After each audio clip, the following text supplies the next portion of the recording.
Hey guys, how you going? It's VaulSC here. Welcome back to another bat rep, this time between the combined army featuring the massive avatar up against Ramah Taskforce, the Hakaslam sectorial, and this will be game 2 of the ITS event that I was participating in last weekend.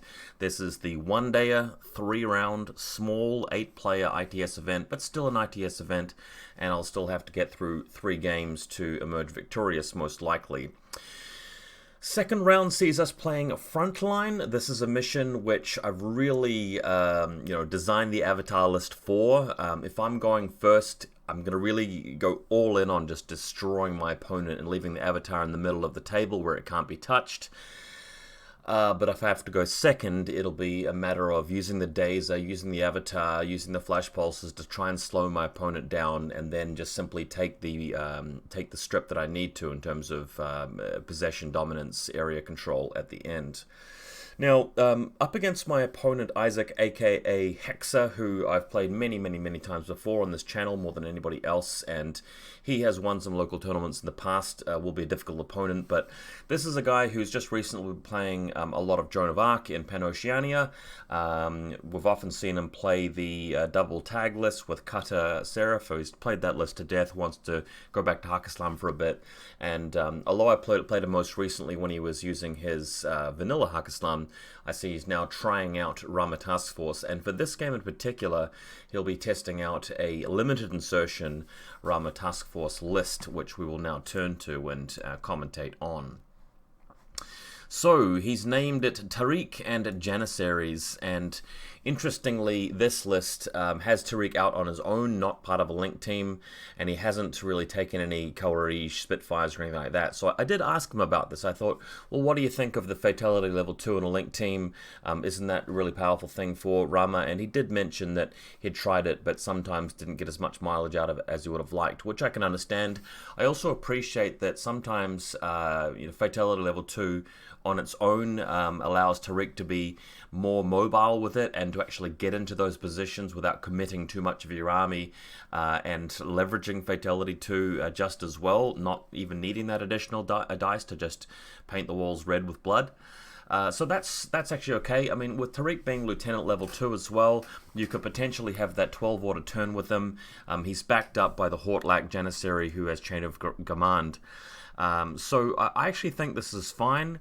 My approach to Ramah might be to use Tariq by himself sometimes with a level 2, but I'd often be playing lists which had him as part of a link team also, but that's a story for another day. We are going to be up against Tariq on his own as the Lieutenant level 2 with Spitfire. A Rafiq remote, I think, is fine. I think my opponent's thinking is that Sensor is going to be very useful for bringing stuff out of hidden deployment and, of course, revealing camo markers, which you can't really afford to spend too much time discovering if you've got a small order list. Carmen and Batard, I'm not too sure how to pronounce that, but we've got Carmen on the field. I've encountered her before on Tabletop Simulator. I've never really seen, the full potential she can achieve, but she does look reasonable. I like the idea of being able to push forward, throw smoke grenades, or launch them onto the ground, and then move into close combat with your Merc Antipode coming in there and getting a lot of damage done. Note that he also has sensor, so I'm just wondering, whether there's a need to have the Rafiq remote and this remote, this sensor as well, but I suppose the Rafiq's an additional specialist. Then again, you don't really have a hacker to buff it with assisted fire, and the mission lineup for this particular tournament isn't really heavy on the specialist button pressing anyway. But Carmen John's an interesting experiment. I don't know if she's fully worth the points, but maybe there's nothing else that's better in the Ramah sort of points bracket for her at that sort of level. That would require a bit more analysis from me, really, to give you guys a better picture of. So coming back to the list itself, let's talk about the 5-man link team, which I find probably the most interesting element of this army list. So we've got the Janissaries. There's the missile launcher and HMG. So pretty solid. The good thing about that is that you've got, you know, your heavy infantry defense there. So missile launcher watching the table, armor 4 in cover, bliss skill 16. What's not to like about that? You've got a very competent doctor hanging around as well. Tureg Doctor Plus. We'll come back to that in a minute. HMG, obviously the heavy lifting of the long range active turn, clearing AOs. Wild Bill, really love the fact that he can go in there. He's quite a cheap addition to the team, but very, very effective, and he's the go-to man for close range. The multi-pistols in that 5-man link are absolutely devastating, and although I normally prefer the rifle profile, the contender actually is better because when you're AOing, the contender is better than the rifle, and when you're attacking, there are other things in the link team which can do the damage of that range band, so I think that's a perfectly good choice. I love Wild Bill's skill set, and this is just the right time to use him. Lila Sharif there provides your hacker so that you can take remotes, which is good. She's also the specialist of the link team, along with the Hortlak. Sometimes the killer hacking device will come in handy, and this is a good long-range shock weapon. Sometimes Wild Bill isn't really going to be the go-to for attacking, especially since he's got a contender, and the Hortlak submachine gun is a bit too short range, so if you're firing at something that's 20 inches away and they've got NWI but no shock immunity, you might want to roll a Lila out for that, and the D-charge is sometimes good if you're classified. But then there's the Hortlak chain of command, and I want to spend the most time on him because this turned out to be the most impactful profile in the bat rep we're about to sort of go through play by play. And this is a model that I didn't really understand very well coming into the game. Learned a lot about it during the game, and I wish I'd spent a bit more time looking at the profile before the game started, because that would have allowed me to avoid a couple mistakes. So let's break them down. MSV1 Trooper, I really like that being in the Link team because nothing else in the Link team's got the MSV ability. So if you are up against something which has, you know, ODD or Mimetism or anything like that, you may be better off with the Hortlak as opposed to Wild Bill or one of the Janissaries, depending on the range band. Bioimmunity plus NWI, so he's effectively 2 wounds. Mimetism into multispectral level 1, that's really, really cool. There's going to be plenty of targets that don't ignore your mimetism, and you are ignoring their form of camouflage, so the swings that you can pull with this guy really significant. Stealth, fine, not that the rest of the Link team has that, but whatever. Religious Troop, pretty common in Haq Islam, not too big a deal. And then there's the stats. BS13, really solid for his points. Physical 12, fine. Willpower 14, great for button pressing along with Lila. Armor 3, BTS 3, pretty decent for a heavy infantry trooper, who is hackable, of course, does have a cube, which is going to matter in this game because of Sepsitor.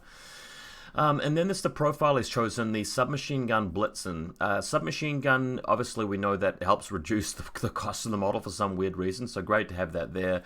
But the Blitzen is something which this Link team doesn't otherwise have, something which can really shut down a big scary model, like an Avatar, maybe, in the reactive turn, if not the active turn, and you can immediately just jettison both rounds of ammunition in the Link team with the burst bonus.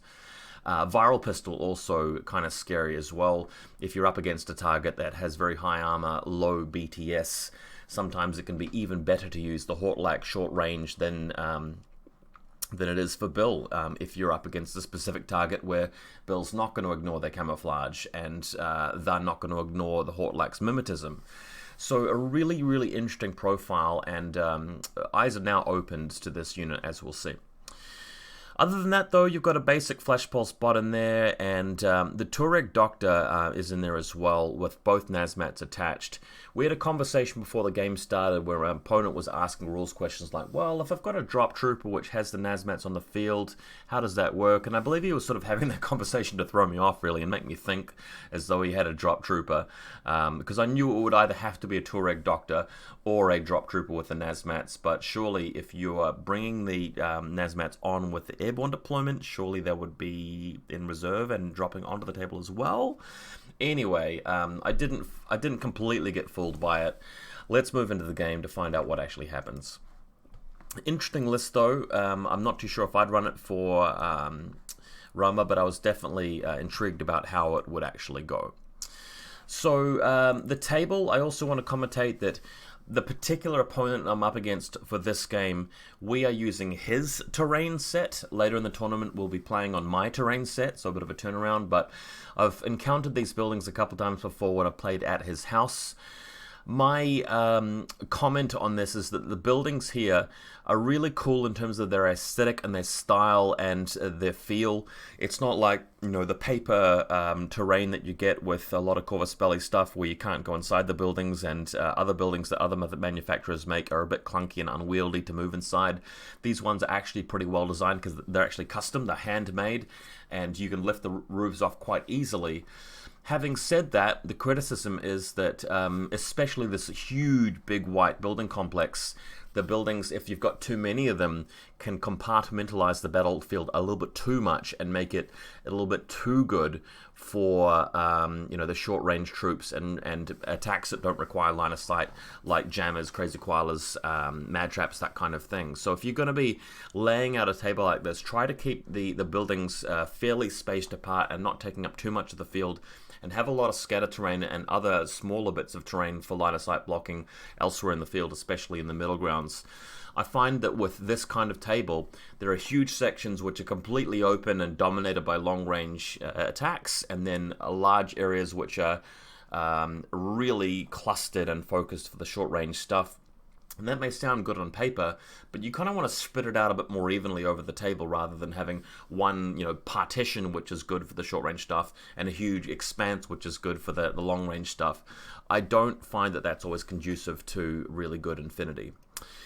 Nonetheless, winning the roll for first turn, taking first turn because I want my avatar to deal damage, or at least, you know, his minions, Speculo and Kodali, looking at you guys. And we're setting up, and of course telling my opponent what he's up against straight away. The Strategos level 3 being in play. So, let's lay it out. I've got the Krakot up the midfield, who I don't remember rolling a metachemistry for. I think it was, I can't even remember. R-Drone on the left flank, R-Drone on the right flank. We've got the Kurgat because we're going to be expecting the Avatar to be deploying on this hill. Then there is the shrouded Dazer mine layer with the Dazer right in here where there's some total cover protecting it, because I know that my opponent's going to be deploying either on this building or this building over here, so the shots are going to be coming through this direction or through here, and the Dazer should be able to help against that. Note that he's also putting his Tuareg Doctor in this building as well, and that's going to come up much later in the game, but for now I don't have any idea whether there is a Tuareg or not, or where it is. Ikadron at the back over here, and another one over here, and of course we're going to wait for Avatar Kodali Speculo to appear later. So there's a bit of a view at the back left, and the view of the Dazer with the shrouded. There is a very narrow ladder here which you can barely see, but it does exist. Right hand side of the field as well, Drone, Ikadron, Kurgat. Okay, my opponent on his right hand flank, deploying Tariq Mansouri. He will be adding the prone markers later on. Prone behind the cover of his Rafiq bot, and of course the little Nazmat guy attached over here to potentially revive him later. Carmen Johns and this little wolf guy. This is a model from War Machine of Hordes. It's a Skinwalker model from the Circle of Ouroboros faction, counting as a Antipode. So these guys are all on the right hand side flank. Me eyeing this up juicily, thinking, damn, okay, if I can get Kodali in here with some smoke, that's going to be brilliant. Now, we're having to take the large building apart, so this is a look in the cross-section of level 2 of this large white skyscraper here. We've got Wild Bill, we've got Lila, and we've got the HMG Janissary all on level 2, and the remaining 2 level members of the Link team are on the top level here, where we've got this model. That's the Hortlak, represented by the, I forget what this guy's actual name is, missile launcher as well. So we've got this guy prone, Hortlak, Janissary prone, and the missile launcher standing up with a Nazmat nearby, also linked to the Tuareg, which is, of course, in hidden deployment. Extreme left-hand side, we've got one Fanaus Flash Pulse bot as well. And of course, with Strategos level 3, he's deploying his entire army first. So when we come to my reserve trooper, we've got an avatar on the hill as promised, near to the Kurgat. And then you've got the insidious Speculo killer impersonating some sort of Hakislam representative. And this is positioned very close to Tariq's position. So, Avatar, Combined Army going first. Now, seeing the opportunity laid out before me on a silver platter, and seeing that my opponent is sort of suspecting, maybe a Noctifer as my final model, or something to that effect, isn't really expecting Kodali. And that's where we simply spend an order on our Speculo Killer, who idles, and of course we know that there can't be anything nearby. Even if he did have a hidden deployment model nearby, it would have to delay, thus giving up its position, allowing me to do something else. So when nothing responds to the idle declared from the Speculo Killer, we're throwing a smoke grenade over here, and I think you guys can appreciate what's about to happen. I do want to raise the rules point that when you're bringing on a trooper with airborne deployment and you're trying to drop onto the battlefield and make the dice roll to actually land at a specific point, you're not allowed to land in the smoke template. But I don't see anything in the rule preventing you from deploying on the side of the table in a position that happens to be within a smoke cloud. I pointed this out to my opponent. I said, look, if I'm wrong about this, I can always just deploy over here, out of line of sight to all of your people, and behind the smoke template. The only major difference is that if you had a hidden deployment model out there, you'd be able to shoot me as I show up on the side of the board, which he didn't.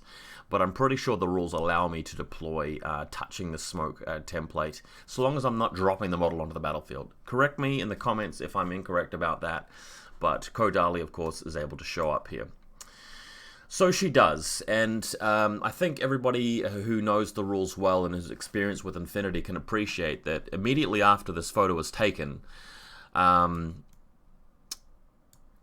Sensorbot dies, Tariq dies, and Carmen Batard die, and the Kodali just walks off unscathed and just hides somewhere and puts up suppression fire. And the reason for this is that she can simply move in such a way that she comes within 8 inches of enemy models that are forced to then take either a change face or a reset or lose their ARO, but not shoot back at her because they can't see her because she's currently in the smoke, and then she can shoot them because she can see through the smoke with her MSV2 ability. That means that the best defense they can put up is a change face dodge at -3, and she's shooting them with 5 dice from her 2 assault pistols and +3 ballistic skill, giving her 17s to hit on 5 dice. So it's a very, very nasty strategy, and I would say that of all the things you can do in infiNity, potentially, this is the most abusive feeling, a cheesiest strat that there is. So I want to pause the bat rep and sort of talk about it a bit more and make some points. The first point that I want to make here is that this is probably not something to sort of encourage and show to new players in terms of what the game of infiNity is really like. If you link this bat rep to a new player who's just getting into infiNity and saying, hey, look, this kind of stuff's possible, you're going to be up against somebody who's just going to rip you to pieces with this combination, Avatar, Speculo, Kodali kind of thing, and there's nothing you're going to be able to do.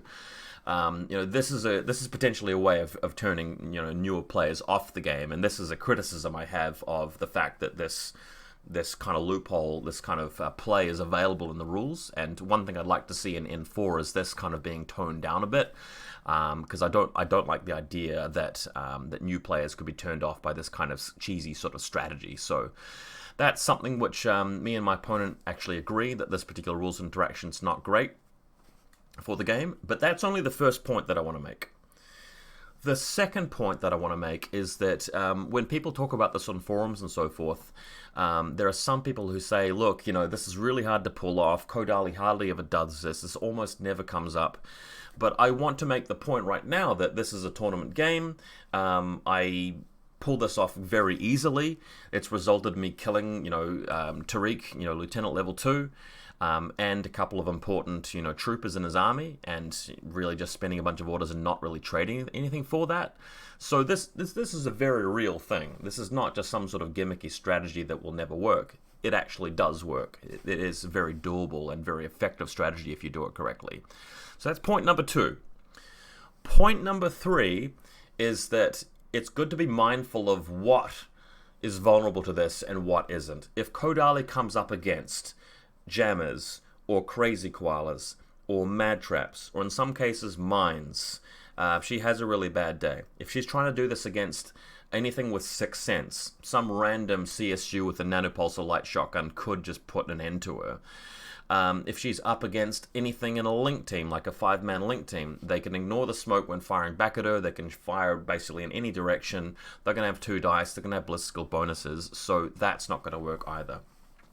Also, if you're deploying important stuff in the middle of the table rather than next to the sides of the table, again, it's very hard to do. Your opponent's going to have to throw the smoke somewhere else. Kodali's going to have to drop down behind the smoke but not in it, and then walk in there, and you make that harder and harder and harder. So there is some counterplay. There are some things that counter this. It's just, it doesn't really feel good when you're in a game where you haven't got any of those counters versus actually having them, right? So that's another point. I think I'll also make the point that this is a big commitment. You spend the points for the avatar, you build your whole list around this, and when it works, it works. When it doesn't, you kind of wish that you took the other list. But for a mission like Frontline, against Ramah Taskforce, it's not going to have any Gasi. You know, you can kind of feel like you get away with it. So hopefully you guys take those points on board, but this is not really, you know, a feel-good moment of the game for, you know, any opponent. Kodali here spends several orders destroying completely the bot and Tariq, and then moves around here and fires over at Carmen and Batard with her combi rifle before moving into the building over here, right? So this is the initial opening play. So what we've got here is the Speculo, who's then able to move around. Oh, grab the pen. Speculo moves around over here and then re-impersonates right about the spot. Kodali then takes up the spot that was previously taken by the Speculo and sets up suppression fire on an angle like this, where anything coming around this corner is going to have to go into the suppression. Anything coming through the window on the other side also going to be able to, you know, have to take her on with her combi rifle and suppression fire, right? So that's how it goes, and that's the position where they end up in if that wasn't demonstrated earlier. So suppression fire there on Kodali. Now, my opponent, you know, feeling a little bit unhappy, understandably. Not that he showed it, of course, not that he was, you know, whining about it, but, you know, I would be unhappy if I had my game start that way as well. But doing his best to come back in the game. Now, when you're a little bit behind, sometimes it's good to take risks, and seeing that he was in another, you know, unenviable situation, also decided to do that. So in this picture, you see the avatar on the hill way in the distance. The start location of this missile launcher was effectively here, next to the wall. So what he decides to do is he decides to take on the avatar straight away, given that he's going to have to. That Janissary is directly in range of the and line of sight of the avatar right from the first turn, because I've counter-deployed him. He's lost his only smoke grenades at this point, so he can't really avoid me. So what he's going to be doing is he's going to be moving the Janissary with missile launcher over here into total cover. Because of the white coloring of the buildings, it's going to be very hard for you guys to see the actual positioning of the walls, but I'll try and draw them on here. So as the Janissary is moving through here, he's going to gain total cover and go down the stairs, but he's going to have one shootout with the avatar before he does that. The Hortlak going prone and crawling along here, so he's going to avoid the avatar's line of sight. Note that although the avatar fires explosive rounds, so they don't have a template. Now, there's also a Dazer in the middle of the field as well. So, unfortunately for the Janissary, he's going to be a Bliss skill 16, -6 for ODD, so hitting on 10s on just 1 dice. And the avatar firing back, probably needing 15s on 1 dice. So it's really risky, not that great for the missile launcher. But one sort of potential thing saving him there is that we are at quite a long range. And luckily for my opponent, when we measured it, the avatar was an inch or two out of range, meaning that I'm actually -3 range, -3 cover, bringing me back to a 9 on 1 dice and keeping him on 10s on 1 dice because he's within his 40-inch range band for the missile launcher. Fortunately for me, he's down a few orders as well. So he's not declaring his Tuareg, which is in head deployment, and he's lost 3 other troopers. So really that's, 6 orders to move out with these guys. So probably not quite enough to kill the avatar. What does happen, though, is that there is a shootout. My opponent luckily manages to win that with the missile. Avatar does tank all of the other armor saves, being, you know, a monster in cover over there. My opponent going for the, I believe, armor-piercing rounds, but that means that I do gain cover, so I'll be, I think, armor 8 or something like that. Anyway, he does manage to survive there, good old Avatar, and my opponent decides not to commit the rest of the orders into just shooting him with that missile launcher. Then we move on. So everybody's moving down to the bottom of the building now. So this does take a while, but we're moving out here. So we've got Wild Bill, we've got Lila, and we've got the HMG Janissary. Everybody else is following them down the ladder and the staircase. They're out of line of sight of the Avatar now. We can see that Kodali's over this position, so my opponent could come around here and take her on. But he's seeing an opportunity to go around through into the building and actually box her in from the other angle, because he's noticed that I've actually made a mistake in my positioning, and he can actually come in and fire at Kodali in the back because I've slightly mispositioned her. As he comes past the door, my opponent sort of encouraging me, while Bill's sticking his tongue out and sort of mocking me and taunting me, to fire my shotgun or whatever I've got with my speculo as he goes past. Now I decide not to do this, because I'd lose the speculo straight away, and if my opponent just keeps moving troopers past the window, eventually I'll get a chance to shoot at something which is not the link leader and maybe get a kill anyway, so that slows him down.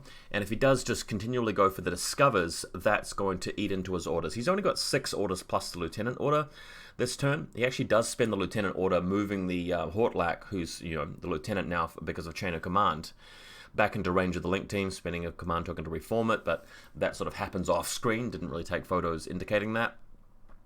So the point is that he's a little bit low on resources going into this turn.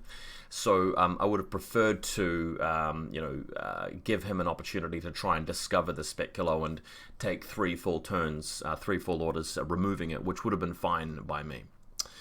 So that happens, he moves everything past the window, speculo doesn't reveal, and that allows him to bring the other 2 around here. What's going to be happening, his strategy here is to move the Hortlak and the missile launcher Janissary up through the stairs onto level 2 of the building. And as they do that, the rest of the team will be maintaining coherency by going around into the building onto level 1. So the teams will be split between the 2 levels. Okay, so there's Kodali in the distance. She is not facing the correct angle, so she's taking an angle sort of like this, whereas there's a piece of terrain right here, this cube-like piece of terrain, and Bill will be able to set up here and fire at her on this angle and basically just kill her outright. Which I'm kind of okay with. I mean, I really did very well with Kodali in the first turn, and me making a mistake and him taking advantage of that in a way that I can't really take back sort of gives Kodali a taste of her own medicine, so fair enough. Kodali goes down, and then as promised, the Hortlak and the missile launcher on level 2 of the building, moving up and taking up positions, and they're going to be moving in through here, around here. Although I will be taking some pictures of this building without the second level on. There is a roof over this side as well, but you can move in under that roof area. And note that, this is important, he's designed it so that tag-sized miniatures can go in there. Not the Margarita Guard, but avatars for sure. So here we are, setting up HMG in this corner, setting up Lila around here, while Bill is well into the building, and the other guys are on level 2, approximately here, but upper level. Speculo is alive at the end of the turn. There you go, level 2, missile launcher and Hortlak set up. And there's level 1 and level 2 sort of juxtaposed there. So this is a picture of this section of level 2 on, and we've removed the roof from this section of the building just so we can see what's going on. But there is a roof above Wild Bill's head. Notice also the Dazer in the distance as well, almost coming in range of the Dazer, but not quite. So just free from the effects of the Dazer for now. So after asking the question, are you sure that tags can go inside the building? And he's like, yep, no they can. He did design the building after all, demonstrating that by placing this silhouette marker down here in the doorway, just proving that yes, you can go in there. So the plan basically is to send the avatar down there. It goes down the hill, goes towards the doorway. There is a Dazer in this sort of direction, but I can easily avoid that. And this is just going to be an avatar turn, just sending him in there, because there's going to be an opportunity to attack his link team directly and shoot at them. And although the Hortlak's got MSV1, nobody else really ignores ODD, so it should be a pretty good round for the avatar. He's got the irregular order. I've only really lost one irregular order from the from Kodali anyway, so in he goes. You can see it here. So moving through, and we're going to go into the doorway. And Bill and everybody else is set up in various positions inside this building, but as soon as we move into the lobby area, avatar. I feel like that scene from Jurassic Park with the Tyrannosaurs going through into the building. That's sort of what I think of here.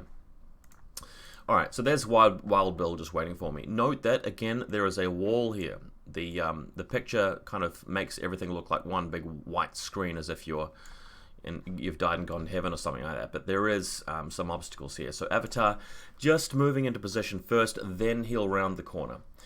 Now I thought I'd be clever here by moving through and attack Wild Bill, but then I noticed, hang on a sec, I've got clear line of sight to his HMG over there already.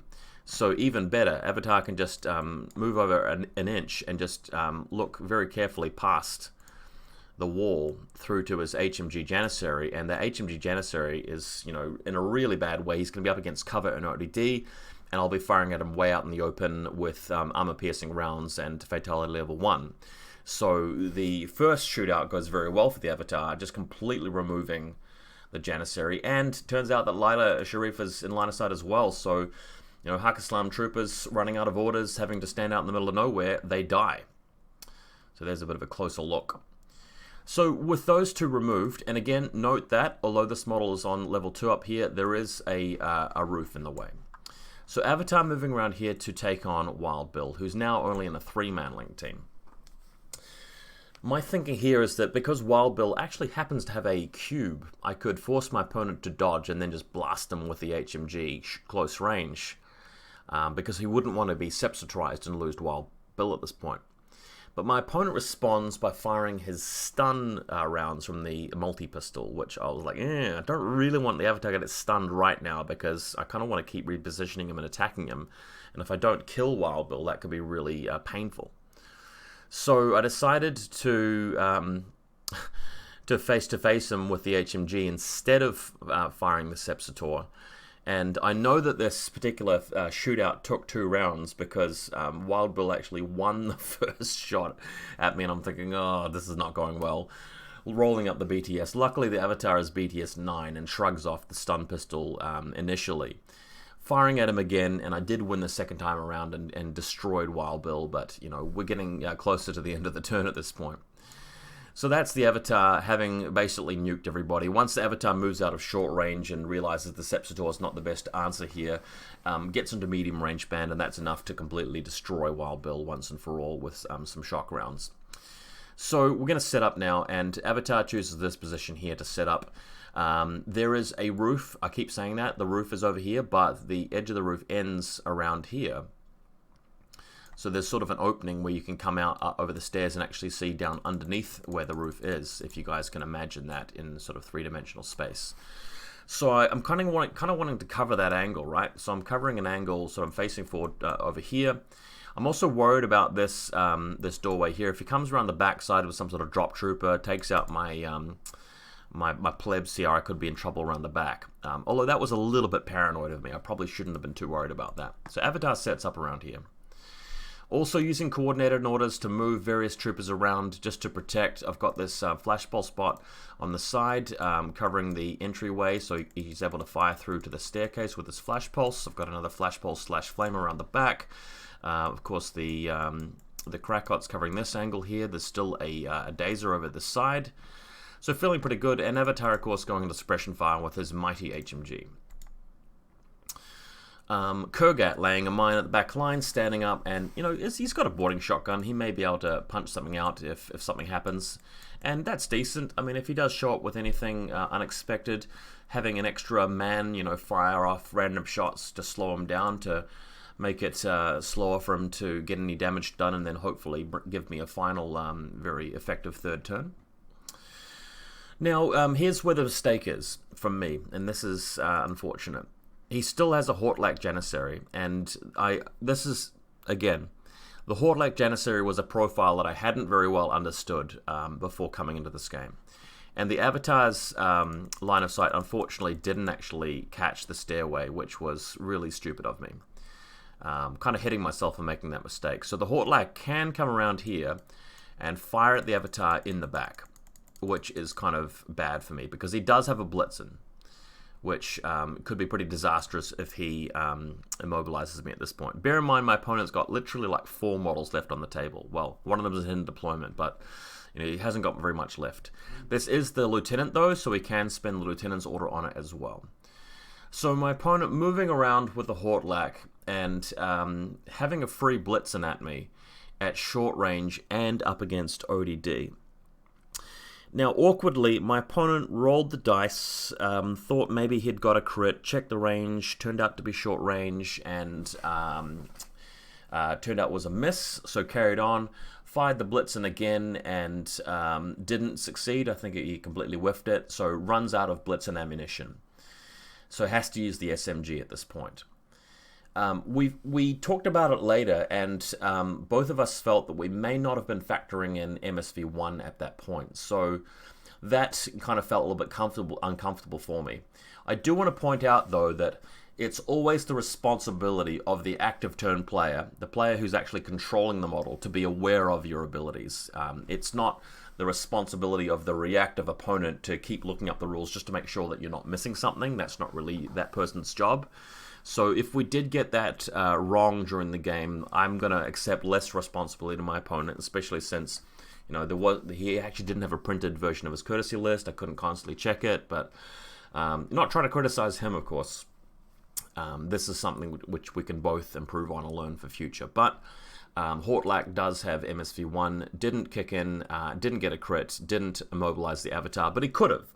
So imagine the avatar does get blitzened and isolated, immobilized. That's pretty terrible for me, because if he keeps ripping into me with an SMG, he could destroy it, and then in my final turn of the game, I might not be able to get enough stuff into the middle of the zone to have more points there than a couple of Hortlaks, like one Hortlak and one Janissary missile launcher.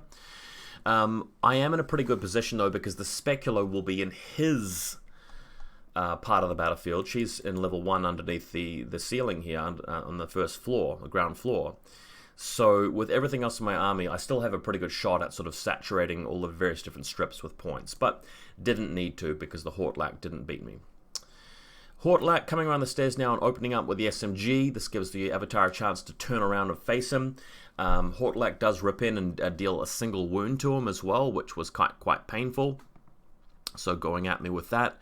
But ultimately having to end the turn without destroying the avatar, quite fortunately, and slinking back behind the total cover here with without any more blitzens, running out of ammunition.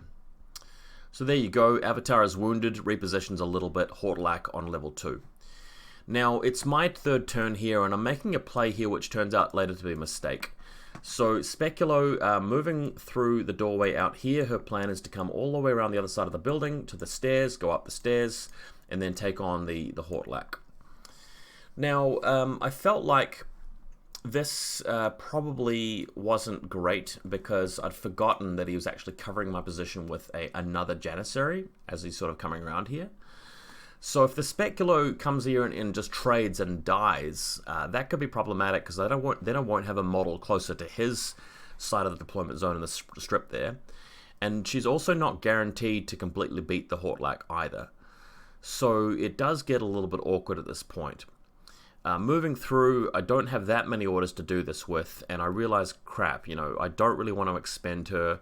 I kind of want to be a bit more careful about this, and I decided not to go through with it because I'd be going up against the Hortlak as well as the missile launcher Janissary as well. Instead, deciding to change plans midway through and move the Krakot out, because the Krakot, what he can do is he can run through the building, around there, through up to the stairs, go up to level 2, and berserk him or use the chest mines in close combat, because he's a more reliable way of doing that.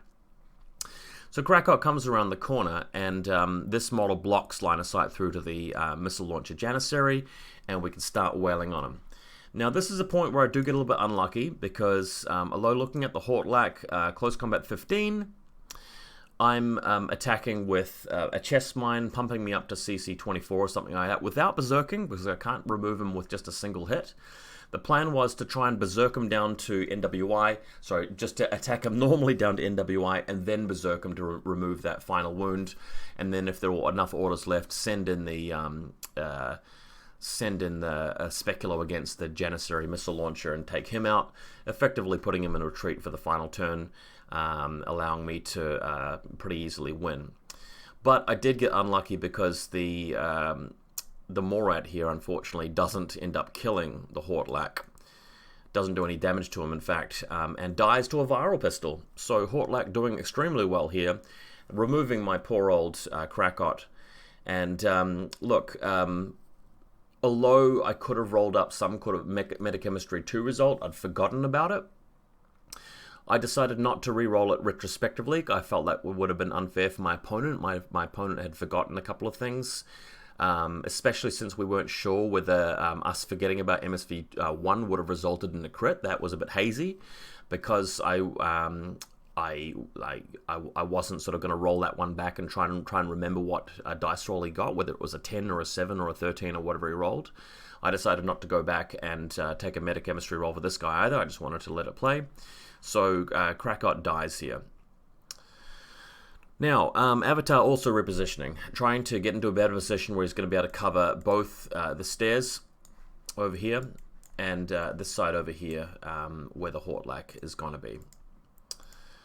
So my opponent's final turn here, he does have a Hortlak. He sees that the Avatar's got a wound on him, and if he does kill the Avatar, there's still a chance of him winning with the Janissary missile launcher and Tuareg in hidden deployment. So he makes the play to poke around the corner, fire his SMG at the Avatar, which will be kind of tough. If he does get 2 wounds, that will be pretty nasty. I'm leaving the Speculo here because I really want to keep the Speculo's points in the enemy zone, because that's important to me. If the game ends in such a way that I've got the strip closest to his deployment zone and the one closest to my deployment zone, but he's got the middle with no liaison officer or anything like that, I believe I win on the basis of that, so that's how I wanted to play it. With that same thinking, I decided to fire my Sepsitor at the Hortlak coming around the corner, because he does have a cube, and the SMG unlikely to get 2 wounds on the Avatar, even with armor piercing. So the SMG does go off, 3 shots into the Avatar, a couple of them connect, and I do pass at least 1 armor save. Avatar loses 1 more wound, and the Sepsitor goes down. He rolls like a 14, checks his BTS, he's got 3 BTS, not enough to beat Willpower 17, and the Hortlak is indeed Sepsitorized. Please note, and I am not 100% sure of this offhand, but I don't believe that the Hortlak counts as points for me dominating the strips, the zone areas. But it sure as hell means that he can't count his own Hortlak dominating areas either. So that's him out of the game now. There you go, possessed, with Avatar wounded twice in the distance. All he can really do at this point is move out with his Janissary missile launcher and go for the final shootout against the Avatar in desperation. Note that if he does win this and destroy the Avatar, he does also have a hidden deployment Tuareg out there, which can potentially move its points into the zone as well. So that would have made the game a lot closer. But the missile launcher doesn't win against the Avatar. I mean, it's quite hard to when you're a big tag BS-15 and ODD with an HMG against this sort of missile. And the missile launcher is destroyed as well, basically giving me a massive, massive victory at the end of it. And that's where the game ends. He does reveal to me that he's got a Tuareg, but can't really do anything with it. And we are left with a very massive combined army victory. So reflecting on that game, I was at a big advantage after that Kodali play. But I also want to make the point that what if that had just been a Fractar with a Spitfire landing near that area and firing at him? What if that had been the case? The Fractar's worth less points than Kodali, right? Even with just a combi rifle, a Fractar could have done the same job. You shoot at the sensor bot first and kill it. You fire at Tariq. You can beat him if it's your active turn. And then you can move into line of sight of Kamen Batard and shoot them dead before they get a smoke grenade on the ground. It's definitely doable to do that. So I wasn't crutching that hard on a cheesy tactic. That cheesy tactic just made it less likely that my opponent could get lucky and survive, right? So there is that. I actually feel that I kind of played badly this game. Despite doing so well, I made some crucial mistakes. One of my mistakes was the positioning of Kodali at the end of that turn. I should have faced her the other way and made it so that he would have had to take her on without, being able to shoot her in the back. That's one mistake that I made. The other mistake I feel was, you know, with a lot of... sorry, what am I trying to say? Another mistake was my play with the Speculo, trying to go after the Hortlak and not really going through it. I wasted a lot of orders there. There probably would have been better plays I could have made. Even sending in the Krakot might not have been the best play as well. Although the Krakot had a pretty decent chance of doing it, and I just got unlucky. There might have been better plays for me to make, and it might have been more sensible for me to have put the Avatar somewhere else that it, you know, wasn't going to be under threat. Speaking of which, if I'd paid more attention to the Hortlak's profile, seeing what he had at that range, potentially being a threat to the Avatar, I could have repositioned the Avatar to have gotten a much better angle. And I shouldn't have been so afraid of some sort of drop trooper. What's the worst he could have had? I kind of felt like the worst he could have had would have been some Tuareg assault hacker maybe hitting me with an Oblivion. But even then, with the Avatar's BTS-9, it's just such a long shot for him to get off. So yeah, I really felt like I could have played a few things better there. My opponent did pretty well considering what a disadvantage he was at earlier on. But yeah, an experimental Ramah list, still kind of an experimental Avatar list, but I'm starting to get a bit more confidence that if you can do well with your decision making, it still has a lot of potential. I also want to make the note that when you play a list which has something like Avatar Kodali, that kind of closed information, when you're playing at a tournament, it's pretty easy for other players to talk about your list and sort of see your avatar from the distance when they're walking around the room. And even more annoyingly, the tournament organizer, Warcore, for this event was posting pictures of the tables on Facebook even early in the day. So all you had to do was go on social media to see pictures of my avatar on the field, which was kind of annoying because you don't want your opponent to know that they're about to come up against an avatar list. That said, it was only going to be Avatar for the first 2 missions anyway. Final game coming up, it will be the finals to see whether I can win the event or not, and I will be running the Anathematic for that against Yu Ching on the mission Unmasking. So that'll be an exciting game. I promise you some action for that one, so stick around. I'll post a bat rep tomorrow. Until then, guys.